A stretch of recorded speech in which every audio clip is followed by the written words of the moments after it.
भगवान से डरो मामी। किसी भी अनाथ के साथ अगर आप इतना जुल्म करेंगी तो ये भगवान को भी पसंद नहीं आएगा। मैं तड़प कर उनसे कह रही थी। तभी उन्होंने अगले ही पल गुस्से में आकर मेरे ऊपर उबलती हुई चाय फेंक दी। मेरा आधा चेहरा जल गया। मैं दर्द में तड़पती हुई बुरी तरह से चीखने लगी। मेरे मुंह से सिर्फ हे भगवान मुझे बचा ले यही निकल रहा था। मामी ने मुझे कमरे में बंद कर दिया।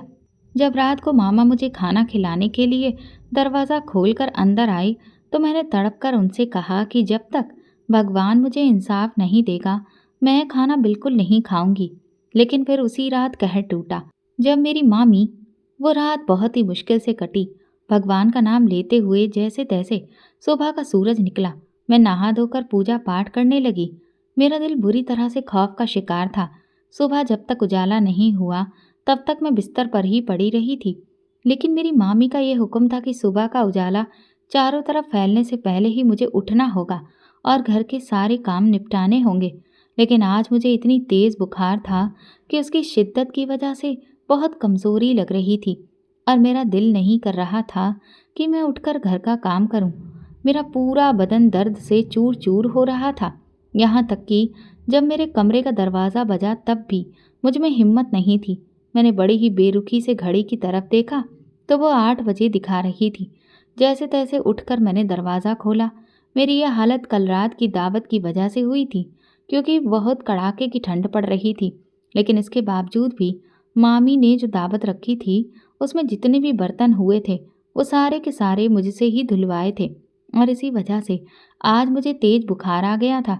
मुझ में इतनी ताकत भी नहीं बची थी कि मैं अपने कमरे का दरवाज़ा खुद से खोल पाती। मैं जरा सा देर क्या हुई दरवाज़ा जोर जोर से पीटा जाने लगा। मेरी मामी का गुस्सा साफ सुनाई दे रहा था। दरवाजे को जिस तरह से पीटा जा रहा था उससे साफ लग रहा था कि वो बहुत गुस्से में हैं। जैसे ही मैंने दरवाज़ा खोला उन्होंने मुझे देखा और गुस्से में बोली, कहाँ मर गई थी? वैसे तो सुबह के 7 बजे तक चाय बना देती है लेकिन आज 8 बज रहे हैं और अभी तक बिस्तर तोड़ रही है। आजकल तेरी मक्कारी बढ़ती जा रही है इसलिए बिस्तर से तेरी कमर चिपक गई है। मैंने बड़े ही अफसोस भरी नज़रों से मामी की तरफ देखा और कहा, मामी आज मुझे बहुत तेज बुखार है। उन्होंने ताना मारते हुए हंसकर कहा, ये बुखार तुम्हारा क्या बिगाड़ लेगा? तुम्हें चाहे जितना बुखार क्यों ना हो लेकिन तुम अब तक हमारे सीने पर मूंग दलने के लिए बैठी हो। अब ये मामूली सा बुखार भला तुम्हारा क्या बिगाड़ लेगा? उठो, बहाने मत बनाओ और काम करो। उनकी बातों को सुनकर मेरी आंखों में आंसू आ गए। जैसे तैसे करके मैं किचन तक पहुंची तो देखा कि वहाँ चाय बन चुकी थी। जब मैं मामी की तरफ देख रही थी वो फिर तीखे लहजे में बोली, तुम्हें क्या लगता है तुम्हारे बिना यहाँ कोई काम नहीं हो सकता? तुम्हें चाय पीनी है? अगले ही पल उन्होंने चाय एक कप में डाली और फिर जो किया वो तो मेरे लिए किसी बुरे सपने से कम नहीं था। उन्होंने अचानक वही गरम गरम चाय की प्याली मेरे ऊपर उड़ेल दी। पूरे घर में मेरी चीखें गूंजने लगी। मेरा आधा चेहरा जल गया। यहाँ तक कि चाय के छींटे मेरे हाथ और पैरों पर भी पड़े। चाय की प्याली टूट कर बिखर चुकी थी और घर में मेरी चीखें गूंज रही थीं। मैं जोर जोर से चीख चीख कर रोने लगी। सारे घर वाले उठकर आ गए लेकिन किसी तमाशबीन की तरह सब कुछ देखकर वापस लौट गए क्योंकि उनके लिए ये सब कुछ नया नहीं था। मामी ने जो सजा दी थी वो मेरे लिए जानलेवा थी। मैं वहीं बैठकर रोने लगी। दर्द की शिद्दत से तड़पने लगी, चिल्लाने लगी। बुखार की वजह से मेरा पूरा वजूद कांप रहा था। हैरानी की बात थी कि इस हालत में भी मामी का गुस्सा ठंडा नहीं हुआ। उन्होंने मुझे धक्का देकर स्टोर रूम में बंद कर दिया। मैं चीखती रही, चिल्लाती रही। मैंने उनसे कहा, मामी एक अनाथ पर कम से कम इतना जुल्म मत करो। लेकिन उन्होंने जैसे अपने कानों पर रुई लगा रखी हो। फिर मुझे कुछ भी कहने और सुनने के काबिल नहीं छोड़ा। मैं वहीं बैठकर अपने दर्द को सहती रही। धीरे धीरे सारा दिन गुजर गया। होना तो ये चाहिए था कि उन्हें अपनी गलती का एहसास होता, लेकिन उनके अंदर तो एहसास नाम की कोई चीज़ ही नहीं थी। मुझे अपना अतीत याद आने लगा। मैं इस वक्त 23 साल की थी और इन 23 सालों में मैंने उनके जुल्म सितम को बर्दाश्त करते हुए कई साल गुजारे थे। लेकिन अब मेरी बर्दाश्त की हद ख़त्म हो गई थी। मैं रो रो कर भगवान से प्रार्थना कर रही थी। थोड़ी देर बाद मेरे कमरे का दरवाज़ा जोर जोर से बजा। शायद रात का वक्त था। मैं रो रही थी और भगवान से प्रार्थना कर रही थी कि मेरी मामी को उनके जुल्म का अंजाम मिले, क्योंकि अब मेरी सहने की ताकत खत्म हो गई थी। जैसे ही मैंने दरवाज़ा खोला, सामने मामा खड़े थे। मैं उन्हें देखकर फूट फूट कर रोने लगी और मैंने उन्हें सब कुछ बताया, लेकिन उन्होंने एक शब्द भी अपनी पत्नी को नहीं कहा। उन्होंने आगे बढ़कर अपने हाथ में मौजूद प्लेट में रखा खाना मुझे दिया और कहा, मैं अब उस वक्त तक खाना नहीं खाऊंगी जब तक भगवान इंसाफ नहीं करेगा। तुम्हारे साथ तो हमदर्दी करना ही बेकार है। अपनी पत्नी से मैं लड़ झगड़ कर तुम्हें खाना देने आया हूँ। इसका मतलब ये नहीं कि मेरे अंदर इंसानियत नहीं है, लेकिन तुम्हारे अंदर की अकड़ कब खत्म होगी? मैं सोचने लगी कि मामा किस अकड़ की बात कर रहे हैं, वो अकड़ जो मेरे अंदर है ही नहीं। थोड़ी देर गुजरी थी कि अचानक बंद कमरे के बाहर काफ़ी तेज आवाज़ें सुनाई दी। मैं हैरान रह गई, लेकिन बाहर नहीं जा सकती थी। उन चीखों को सुनकर मुझे लगने लगा कि शायद मेरी प्रार्थना भगवान ने सुन ली है। तभी अचानक किसी ने दौड़कर दरवाज़ा खोला और मुझे बाहर निकाला। सामने जो मंजर था वो मैं बयां करने के काबिल नहीं थी। उसके बारे में तो मैंने कभी सपने में भी नहीं सोचा था। इसके बाद मुझे भगवान के इंसाफ पर यकीन हो गया। मामी के साथ जो हुआ उसे देखकर मुझे ये महसूस हुआ कि भगवान किसी अनाथ की बद्दुआ को कभी बेकार नहीं जाने देते। मेरी मामी ने मेरे साथ जो किया उसका अंजाम उन्हें अच्छे से मिला।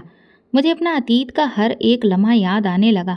ये शायद इतने सालों के सफ़र का फल था जो मुझे एक पल में मिल गया।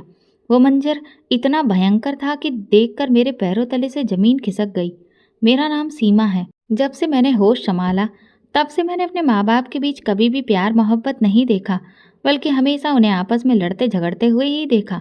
इस सब ने मेरे मन पर बहुत बुरा असर डाला। बहुत कम उम्र में ही मुझे इस बात का अंदाज़ा हो गया था कि मेरी आने वाली ज़िंदगी बिल्कुल भी आसान नहीं होने वाली। मेरे माँ बाप के बीच झगड़े बढ़ते ही जा रहे थे। हमेशा से मुझे ऐसा ही माहौल मिला। इसी माहौल में मैं पली बड़ी। मैं हमेशा अपनी माँ के चेहरे पर चोटों के निशान देखती थी। हालात के जो निशान थे, इन सब की वजह से मेरी माँ की सूरत ही बदल गई थी। रात को नींद ना आने के कारण मैं चुपके चुपके महज 7 साल की उम्र में भी रोती रहती थी और कभी भी किसी को इस बारे में कोई एहसास नहीं होता था। दिन गुजरते जा रहे थे। एक दिन जब मैं स्कूल से पढ़ाई करके घर वापस आई तो मैं बहुत खुश थी, क्योंकि उस दिन मेरी मैडम ने मेरी खूब तारीफ़ की थी। उन्होंने मुझे बहुत सराहा था और इस वजह से मैं अपनी खुशी किसी से साझा करने के लिए बेताब थी। मैंने महज 7 साल की उम्र में ही इस खुशी को जाहिर करने के लिए स्कूल से आते ही भागकर अपनी माँ को गले से लगा लिया, लेकिन अगले ही पल उन्होंने मुझे खुद से अलग किया और एक जोरदार थप्पड़ मेरे गाल पर जड़ दिया। इस वाक्य ने मेरे मन पर बहुत बुरा असर डाला। उसी वक्त मेरे पिताजी सामने खड़े थे। उनके हाथ में एक बेल्ट था और फिर उसी दिन उन्होंने मेरी आंखों के सामने मेरी माँ को बहुत पीटा, इतना ज़्यादा कि वो लहूलुहान हो गई। मैं लगातार रोती रही, चिल्लाती रही और डरती रही। खौफजदा होकर मैंने अपने पापा को रोकने की कोशिश की तो उन्होंने मुझे बिना देखे ही बेल्ट से मार दिया और मैं नीचे गिर गई। मैं भी काफ़ी जख्मी हो गई। यही वो पल था जब मेरी माँ ने अपनी ज़िंदगी से जुड़ा सबसे बड़ा फैसला लिया। उन्होंने पिताजी से कहा कि अब वो उन्हें तलाक दे देंगी। मैंने पापा की तरफ देखा तो वो भी हद से ज़्यादा गुस्से में थे। उन्होंने भी तुरंत ही माँ को तलाक देने का फैसला कर लिया। अगले ही पल मेरे पापा ने हमें घर से बाहर निकाल दिया। ये सब देखकर मैं बहुत ज़्यादा डर गई। मैं रोती हुई निगाहों से अपने पापा की तरफ देखती रही, लेकिन उन्होंने मुझ पर कोई ध्यान नहीं दिया और हमारे मुंह पर दरवाज़ा बंद कर दिया। दरवाज़ा बंद होते ही मुझे ऐसा लगा जैसे मेरी ज़िंदगी ही ख़त्म हो गई हो। उस वक्त मेरी माँ मुझे लेकर अपने भाई के घर आ गई और तभी से हमारी ज़िंदगी पूरी तरह बदल गई। मामा मामी का घर ही अब हमारा ठिकाना बन गया। जब मामी ने हमें देखा तो वे हमारी हालत देखकर सब कुछ समझ गईं। उन्होंने माँ से पूछा, क्या हुआ? आज फिर मार खाकर आई हो? 2 दिन बाद तुम यहाँ से चली जाओगी ना? माँ चुपचाप रोती रही। जब मामा घर लौटे तो माँ ने उन्हें बताया, अब मैं उस घर में मरकर भी नहीं जाऊंगी। उन्होंने आज मुझे बहुत मारा है, अब मैंने फैसला कर लिया है। ये कहते हुए माँ ने अपने सारे जख्म मामा को दिखा दिए। ये सब देखकर मामी के हाव भाव बदल गए। उन्हें लगा था कि माँ हमेशा की तरह पिटती रहेगी, लेकिन आज वो चुप नहीं रही। माँ का फैसला सुनकर मामी चौंक गई। गुस्से में उन्होंने अपने हाथ का गिलास जमीन पर पटक दिया और कमरे में चली गई। ये उनके गुस्से का इशारा था, जैसे कह रही हो कि तुम अपना घर उजाड़ कर अब मेरे घर पर मुझ पर हुकूमत करने आ गई हो। मामा ने उस वक्त मामी की बात को अनदेखा किया और माँ को सहारा दिया। उन्होंने कहा, तुमने बिल्कुल सही फैसला किया है। मामा की हमदर्दी उस वक्त तो काम आ गई, लेकिन इसके बाद माँ उनके घर की गुलाम बनकर रह गई। माँ ने नौकरी शुरू कर दी और मैं उनके रहमो करम पर निर्भर हो गई। पिताजी अच्छी आमदनी करते थे और मैं जिस स्कूल में पढ़ती थी उसकी फीस बहुत ज़्यादा थी। माँ ने कोशिश की कि मुझे उसी स्कूल में बनाए रखें, लेकिन मामी के लगातार तानों के कारण उन्होंने मुझे मजबूरी में स्कूल से निकाल लिया। फिर ज़िंदगी बदलने लगी, मैं घर पर ही रहने लगी। माँ ने कोशिश की कि किसी और स्कूल में मेरा दाखिला करवा दे, लेकिन हर बार मामी आड़े आ जाती। वो कहती, अगर इसका खर्चा तुम उठाओ तो ही पढ़ाओ, हम इसलिए नहीं कमाते कि सब तुम पर ही खर्च हो। माँ खामोश हो जाती। उनकी नौकरी की तनख्वाह इतनी नहीं थी कि सारे खर्च उठा सकें। माँ के नौकरी करने के बावजूद मैं मजबूर थी और दूसरों के रहमो करम पर जी रही थी। धीरे धीरे दिन बीतते गए। मामा ने माँ के लिए दूसरा रिश्ता ढूंढना शुरू कर दिया। जब उन्होंने ये बात माँ को बताई तो माँ ने साफ मना कर दिया। उसी दिन मामी हमारे कमरे में आई। वो कमरा क्या था, बस एक छोटा सा स्टोर रूम था जिसमें एक छोटा सा पलंग था। मैं और माँ उसी पर सोते थे। मैं अब लगभग 8 साल की हो गई थी और स्कूल की शक्ल भी भूल चुकी थी। मेरा अब तक का सबसे प्यारा दिन वही था जब मैडम ने मेरी तारीफ की थी। मैं उस दिन को फिर से उम्मीद करने लगी, लेकिन शायद मेरी माँ बहुत मजबूर थी। मामी ने माँ से कहा, तुमने रिश्ते से इनकार क्यों किया? भले ही वो आदमी 50 साल का है और उसके 2 बेटे हैं, लेकिन वो तुम्हें और तुम्हारी बेटी को पाल लेगा। क्या तुम सारी उम्र हमारे ही सीने पर मूंग दलती रहोगी? कहते हुए उन्होंने मुझे भी बहुत बुरी तरह झंझोड़ा, क्योंकि मैं बार बार माँ से लिपट कर मामी को बात करने से रोक रही थी। उन्होंने मुझे थप्पड़ भी मार दिया। ये मेरा दूसरा थप्पड़ था। पहला थप्पड़ तो मुझे पापा से मिला था, जो आज तक मैं नहीं भूली हूँ। बस उसी दिन से मामी का डर मेरे दिल में बैठ गया, वरना मैं उन्हें एक अच्छी इंसान समझती थी। लेकिन जब उन्होंने भी मेरी माँ से उस तरह लड़ाई की तो उनकी तस्वीर भी मेरे पिता जैसी ही हो गई, क्योंकि वो भी मेरी माँ से इसी तरह से झगड़ा करते थे। मैंने दिल से सोचना शुरू कर दिया कि वो औरत भी मेरे पिताजी की तरह ही अपनी बातों के तीर से मेरी माँ को लहूलुहान करती रहेगी। ये मेरे लिए हरगिज भी भरोसे के काबिल नहीं था। फिर वो हुआ जो मैंने कभी सोचा भी नहीं था। मेरी माँ ने इन सब बातों की हद से ज़्यादा टेंशन ले ली। उस वक्त उनकी उम्र काफ़ी कम थी। उनकी शादी ही 18 साल की उम्र में हो गई थी और तलाक भी इतनी जल्दी हो गया था। इतने कम समय में मेरी माँ ने ज़िंदगी के अलग अलग रंगों के कई अनुभव कर लिए थे, और फिर वो हुआ जिसके बारे में मैं सपने में भी नहीं सोच सकती थी। मैं 8 साल की हो चुकी थी। बार बार मामी के तानों ने मेरी माँ को ज़िंदगी से बेजार कर दिया, और फिर उन्होंने मुझे एक चिट्ठी लिखी जिसमें उन्होंने मुझसे माफ़ी मांगी। वो खत मुझे सुबह ही उनके तकिए के पास मिला। यहाँ मैं आप लोगों को ये बताती चलूँ कि मेरी माँ ने मुझे घर पर पढ़ाना शुरू कर दिया था, जिस वजह से मैं इतनी काबिल तो हो गई थी कि अब मैं शब्दों को अच्छे से जोड़कर पढ़ने लगी थी। उन्होंने उस चिट्ठी में लिखा था, बेटा, ये दुनिया मुझे जीने नहीं दे रही है। मैं अपनी बहुत कोशिशों के बावजूद भी जी नहीं पा रही हूँ। अब बस मेरी एकमात्र उम्मीद तुम ही हो। लेकिन फिर भी मेरा दिल बंद होने लगा है। मुझे ऐसा लगता है जैसे मेरी सांसें कुछ ही देर चलेंगी और मेरे दिल का बोझ बढ़ता ही चला जा रहा है। हो सके तो मुझे माफ़ कर देना। मैं दोबारा ज़िंदगी में अब और कोई दुख बर्दाश्त नहीं कर सकती। मैं तुमसे बहुत प्यार करती हूँ, लेकिन मैं मजबूर हूँ। उस दिन जब मैं दौड़कर बाहर आई और उस चिट्ठी को पढ़ा तो मुझे अपने दिल में हद से ज़्यादा डर महसूस हुआ। मेरा दिल बुरी तरह से घबरा रहा था। बाहर का नज़ारा बहुत ही भयानक था, क्योंकि बीच आंगन में मेरी माँ बेसुध पड़ी थी। मेरी मामी ज़ोर ज़ोर से चिल्लाकर रोने का नाटक करने लगी। मेरे मामा भी रो रहे थे और मामा के बच्चों की आंखों में भी आंसू थे। मैं जैसे ही भागकर वहां पहुंची तो देखा कि मेरी माँ की सांसें नहीं चल रही थी। मामी ने आगे बढ़कर मुझे अपने गले से लगा लिया और मुझसे कहने लगी, तुम आज से अनाथ हो गई। जैसे ही मैंने ये सुना, मुझे ऐसा लगा कि जैसे मेरी सांसें रुक गई हों। 8 साल की उम्र तक मेरा जहन काफ़ी हद तक बड़ा हो चुका था। मैं ज़ोर ज़ोर से रोने लगी। वहाँ मौजूद तमाम लोग मुझे दिलासा देने लगे, लेकिन मुझे उन लोगों से नफरत हो गई वे कैसे लोग थे जो मेरी माँ को इस अंजाम तक पहुँचाने के बाद मुझ पर हमदर्दी जता रहे थे। उसी दिन से मैंने तय कर लिया कि यही लोग मेरे दुश्मन हैं। इन्हीं की वजह से मेरी माँ मुझे इस दुनिया में अकेला छोड़कर चली गई है। लेकिन मुझे इस बात का अंदाज़ा नहीं था कि ये तो बस मेरी सबसे बदतर ज़िंदगी की शुरुआत थी। इसके बाद मुझे जो कुछ भी सहना था, वो नाकाबिले बर्दाश्त था। ये तो मेरी हिम्मत थी जो मैंने इसके बाद भी मामी के कई जुल्म सहे।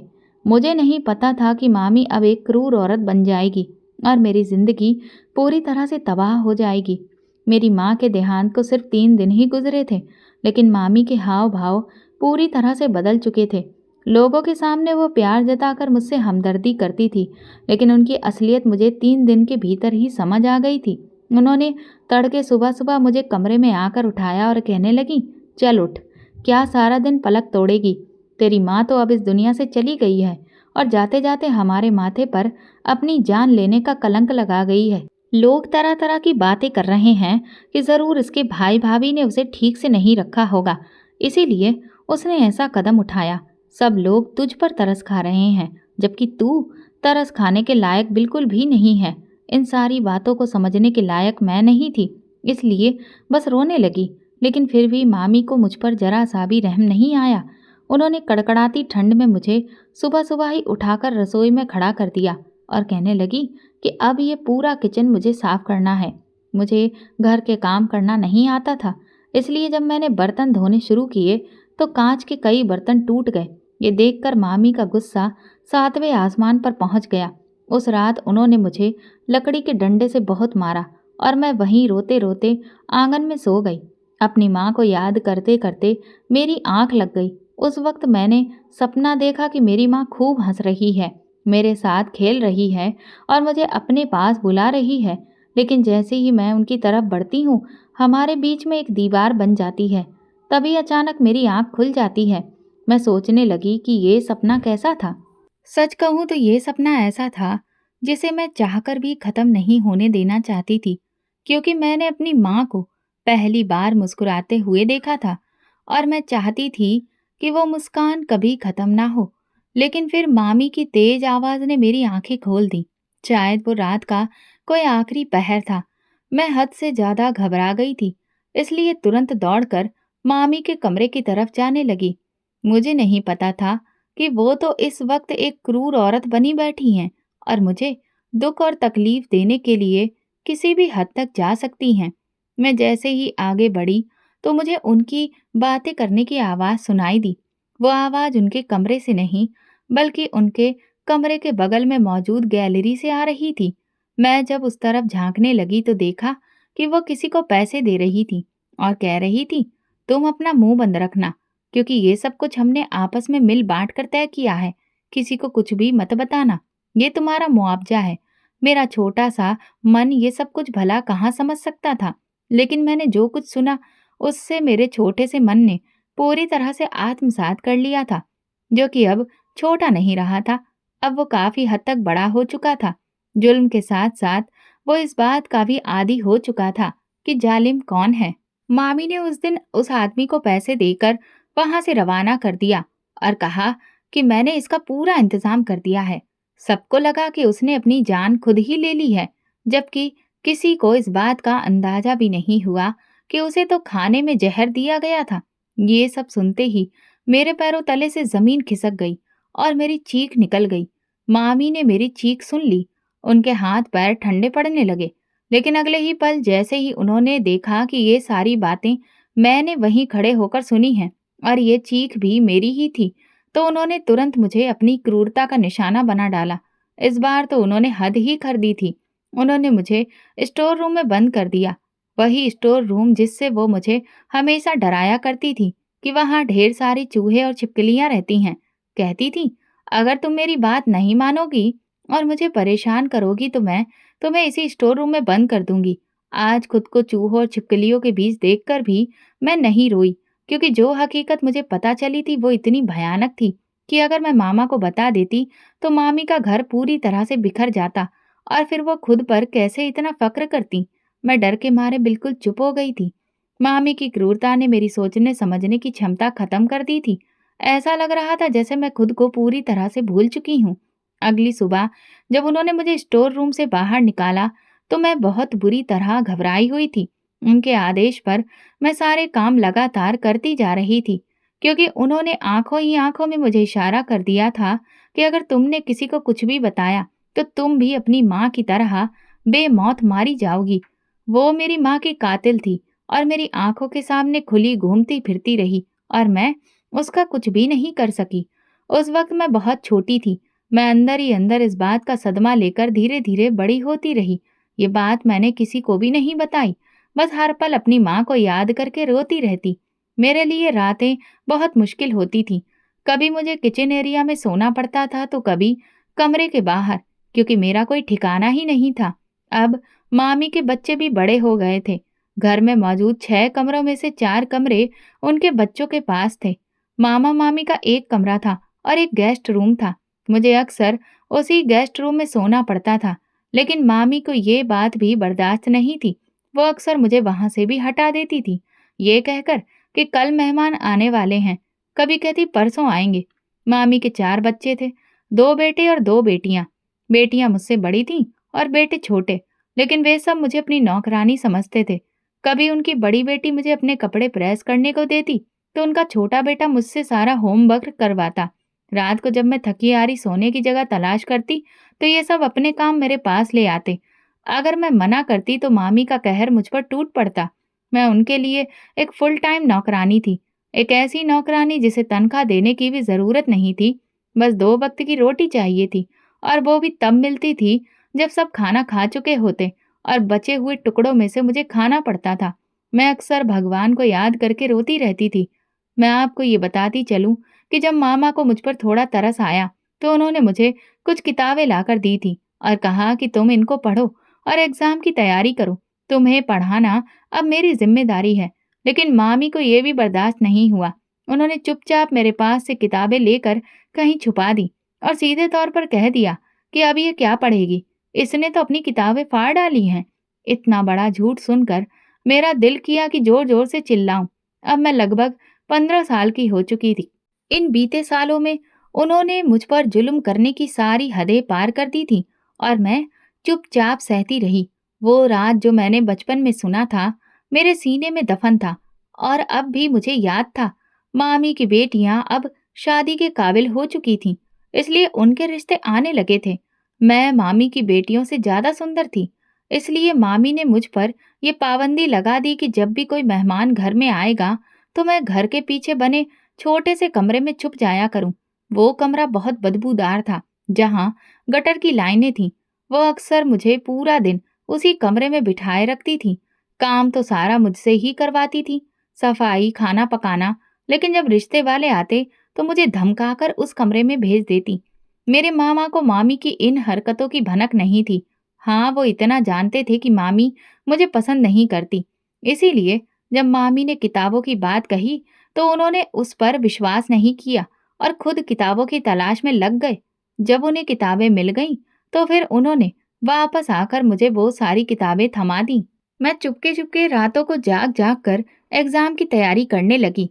जब मैंने उन किताबों को समझकर और पड़ोस में रहने वाली लड़कियों से किताबों से जुड़ी चीजें पूछ पूछ कर अच्छे से पढ़ना शुरू कर दिया था, तब जाकर मेरी पढ़ाई में सुधार हुआ। जब मैंने मैट्रिक पास कर लिया तो मामा ने मेरा एडमिशन कॉलेज में करवा दिया और उन्होंने मामी को इस बात का एहसास भी नहीं होने दिया। उन्होंने मुझसे साफ कह दिया था कि अगर तुम पढ़ना चाहती हो तो चुपचाप पढ़ो, तुम्हारी मामी को इस बात की खबर नहीं होनी चाहिए। मैं प्राइवेट तौर पर पढ़ने लगी थी। मैंने अपनी सारी किताबें भी छुपा दी थी। मामी उस समय अपनी बेटियों के रिश्तों के लिए बहुत ज्यादा व्यस्त थी, इसलिए उन्होंने मुझ पर ध्यान देना अब बंद कर दिया था और इसी कारण मैं अब सुकून की सांस लेने लगी थी। अलबत्ता घर के सारे कामों का बोझ अभी भी मेरे सिर पर ज्यों का त्यों ही था। हफ्ते में पूरे घर के कपड़े पहले मुझे ही धोने पड़ते, फिर उन्हें सुखाने के बाद छत से उतार कर तय करके रखना और हर एक के कमरे में पहुंचाने की जिम्मेदारी भी मेरी ही थी। मैं हफ्ते में 6 दिन खाना पकाती और जब मामा घर पर होते तो उन्हें दिखाने के लिए मामी बस एक दिन सेवा करती थी। इसके अलावा रोजमर्रा की सफाई भी मेरी ही जिम्मेदारी थी। उनसे जितना हो सकता था वो ज्यादा से ज्यादा काम मुझसे ही करवाती थी। अब इतने सालों से काम करने की वजह से मुझे भी इन सारे कामों को करने की आदत हो गई थी। अभी 2-3 हफ्तों से उन्होंने मुझे जली-कटी सुनाना भी बंद कर दिया था, क्योंकि वो कुछ परेशान नज़र आने लगी थीं। मालूम करने पर पता चला कि उनकी बड़ी बेटी को अपने क्लास का कोई लड़का पसंद आ गया है, लेकिन मामा इस बात पर राजी नहीं हैं। इसीलिए वो जल्दी से जल्दी उसके लिए रिश्ता ढूँढकर उसकी शादी कर देना चाहते हैं। उसके लिए एक बहुत ही शानदार घर में रिश्ता देखा गया था। वो लोग उनकी बड़ी बेटी को देखने आए थे और यही मुझसे गलती हो गई। वे लोग जल्दी पहुंच गए थे और मैंने अब तक टेबल नहीं सजाई थी। जैसे ही मैंने टेबल सजाकर वहां से जाने लगी, उनके बेटे ने मुझे देख लिया और उसने धीरे से अपनी माँ को इशारा किया। उन लोगों ने मामी से मेरे बारे में पूछा तो एक लम्हे के लिए मामी की आंखों के आगे अंधेरा छा गया। मामी ने तुरंत बहाना बनाया कि बेटा, ये तो नौकरानी है। उनकी ये बात सुनकर मेरी आंखों के आगे अंधेरा छा गया। मैंने आगे बढ़कर उनकी बात को काटना चाहा, लेकिन मामी की तेज आंखों की आग को देखकर मेरा पूरा वजूद डर के मारे कांपने लगा। मैं रोते हुए अंदर चली गई। वहां मौजूद सभी लोगों ने जब ये सब कुछ देखा, तो मामी ने बात संभालने के लिए उनसे कहा कि ये लड़की थोड़ी ज्यादा इमोशनल है। इसे अपनी मरी हुई माँ बहुत ज्यादा याद आती है और इसीलिए ये रो रही है।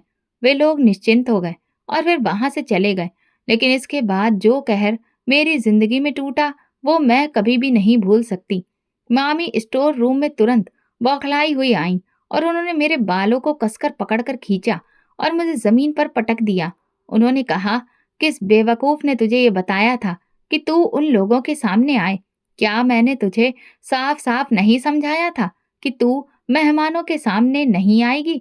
मैंने रोते हुए अपनी सफाई देने लगी कि मैं जानबूझकर मेहमानों के सामने नहीं आई थी, बल्कि मैं तो वहां टेबल सजा रही थी। और तभी अचानक वो लोग आ गए और उन्होंने मुझे खुद ही देख लिया। उन्होंने तो मुझसे पूछा भी था, लेकिन मैंने उन्हें कुछ भी नहीं बताया था, बल्कि आपने ही उल्टा मुझे नौकरानी बता दिया। मैं शिकायत करती हुई नजरों से उनकी तरफ देख रही थी, लेकिन मुझे नहीं पता था कि वो आज मुझे खा जाने को तैयार हैं। उन्होंने मुझ पर जुल्म करना शुरू कर दिया। मुझ पर थप्पड़ों की बारिश शुरू हो गई। उनकी बड़ी बेटी भी वहां मौजूद थी, जो जहर उगलने लगी। वो कहने लगी, ये लड़की अगर यहाँ पर रही तो हम दोनों बहनों का रिश्ता कभी भी तय नहीं हो सकता। शक्ल सूरत थोड़ी ज्यादा बेहतर मिल गई है इसे, तो अब इसे इसका हिसाब देना होगा। मामी ने उसे उस वक्त कुछ भी नहीं कहा। उन्होंने मुझ पर थप्पड़ों की बारिश करने के बाद कहा, जा किचन में जाकर काम कर। वहां पर बहुत सारे बर्तन धोने को पड़े हैं, वो जाकर बर्तन धोकर रख। मैं रोती रोती उनकी बात में सिर हिलाया।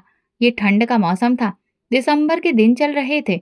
मैंने जैसे तैसे करके इतनी कड़कड़ाती ठंड में नल से आने वाले बर्फीले पानी से सारे बर्तन धोए। रात हुई तो मुझे हल्का हल्का बुखार सा महसूस होने लगा। 2 दिन से मुझे अपने शरीर में काफी दर्द महसूस हो रहा था, लेकिन मैंने उस दर्द को किसी से भी बताना ठीक नहीं समझा, क्योंकि मुझे वैसे भी अपने काम से कभी छुट्टी नहीं मिलती थी। इस बीच मामी न जाने क्यों चुप सी हो गई थी। उनके दिमाग में कुछ चलने लगा था।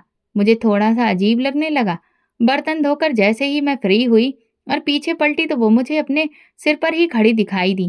कहने लगी, तुम आज यहीं पर सोना। तुम्हें तुम्हारे कमरे में सोने की कोई इजाजत नहीं है। उनकी ये बात सुनकर मुझे काफी हैरानी हुई, लेकिन फिर कुछ देर सोचने के बाद मामी ने अचानक मुझे मेरे कमरे में जाकर लेटने की इजाजत दे दी। उनकी इस मेहरबानी की वजह मुझे समझ में नहीं आई। मैं बहुत ज्यादा थकी हुई थी। सारा दिन मैंने काम किया, मेहमानों के लिए खाना तैयार किया और अब उन लोगों के जाने के बाद भी किचन का सारा फैला काम मैंने ही समेटा। मामी की बेटियां लॉन्ज में सोफे पर चढ़कर आराम से अपना फेवरेट टीवी सीरियल देख रही थीं। मैं उनकी किस्मत को देखकर जलन करते हुए अपनी किस्मत को देखकर रोने लगी। कभी कभी मैं अपनी माँ से इस बात की शिकायत करती कि आप मुझे इस दुनिया में छोड़कर इतनी जल्दी क्यों चली गई, मुझे अकेला इस नर्क में धकेल कर चली गई। और मेरे पापा, उनका भी अब कुछ अता पता नहीं था। मुझे मामा के जरिए ही ये बात पता चली थी कि माँ को तलाक देने के बाद पिताजी ने दूसरी शादी कर ली थी और अब उनकी दूसरी शादी से 2 बच्चे हैं, जिनके साथ वो खुशी खुशी रह रही हैं। ये सब सुनते ही मेरी आंखों में आंसू आ गए थे कि काश वो मेरी माँ के साथ समझौता कर लेते, तो मैं भी एक हंसी खुशी परिवार के साथ आराम से रह रही होती। यहाँ तो मैं पूरी तरह से मामी के रहमो करम पर पड़ी हुई हूँ। ये सब सोचते ही मुझे बहुत तेज रोना आने लगा।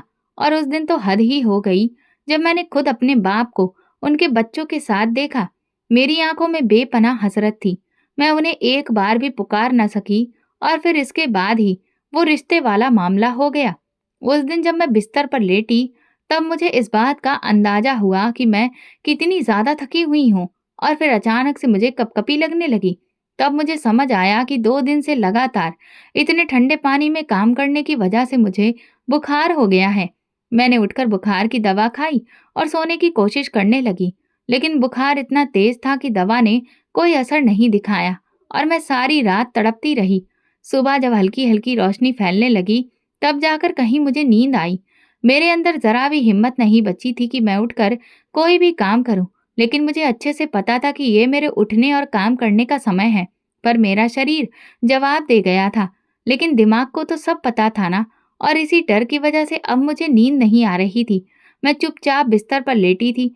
बार बार मेरी नजर घड़ी पर जाती और मैं यही सोच रही थी कि अब मामी जब मुझे किचन में खड़ा नहीं देखेंगी तो फिर पूरे घर में हंगामा कर देंगी। कल रात भी वो मुझसे बहुत ज्यादा गुस्सा हुई थी, जबकि मेरी कोई गलती नहीं थी। थोड़ी देर बाद दरवाजा बजा और मुझे पता चला कि मामी जाग गई हैं। उन्होंने तड़के मुझे किचन में नहीं देखा तो तुरंत मेरे कमरे का दरवाजा पीटने लगी। मुझे देखते ही कहने लगी, तुमने दरवाजा खोलने में इतनी देर क्यों लगा दी? क्या तुम यहाँ मुफ्त की रोटियां तोड़ने आई हो? चाय कौन बनाएगा? मैंने उन्हें कहा कि मेरी तबीयत ठीक नहीं है। उन्होंने मुझे जबरदस्ती खींचकर एक तरफ खड़ा किया और कहा, तबीयत का बहाना किसी और से बनाना।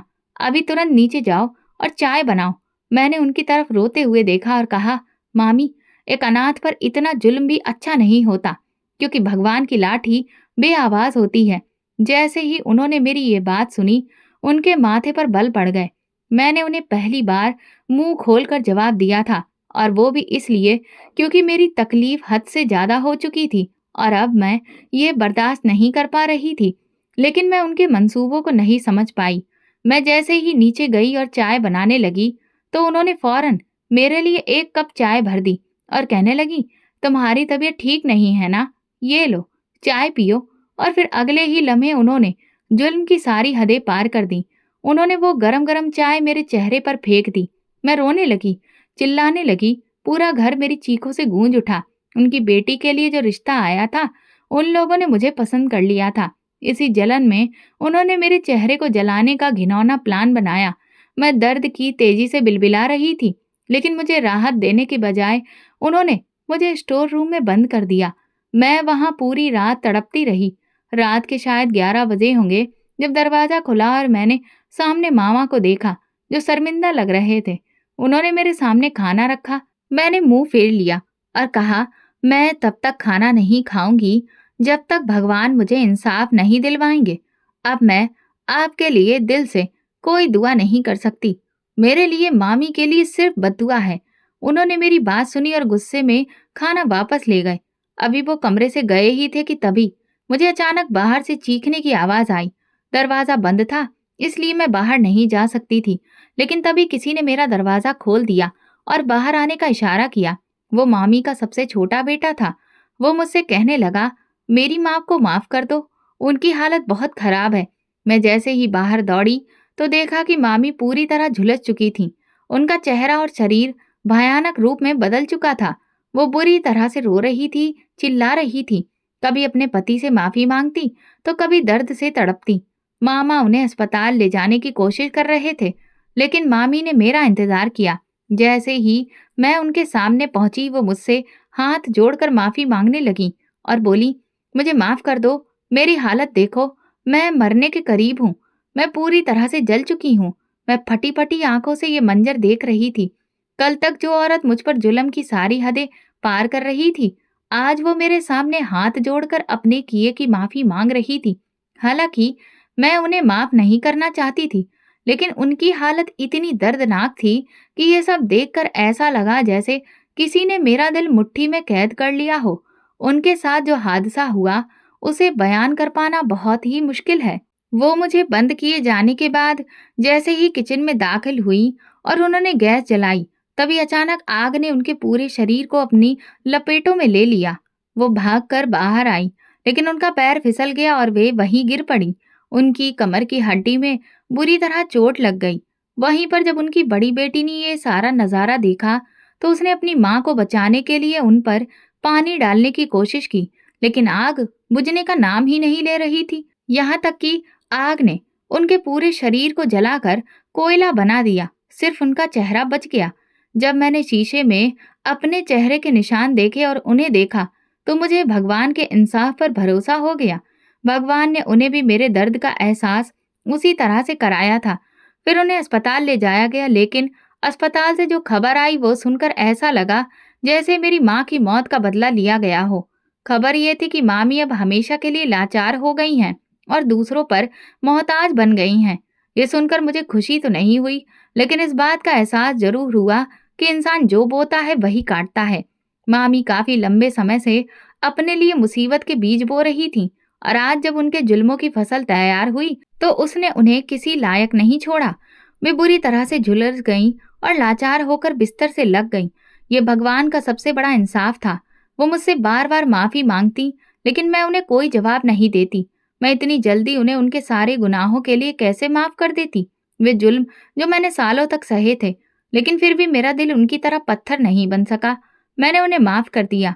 वो घर आ गईं। उनके लिए मामा ने एक केयर टेकर का इंतजाम कर दिया।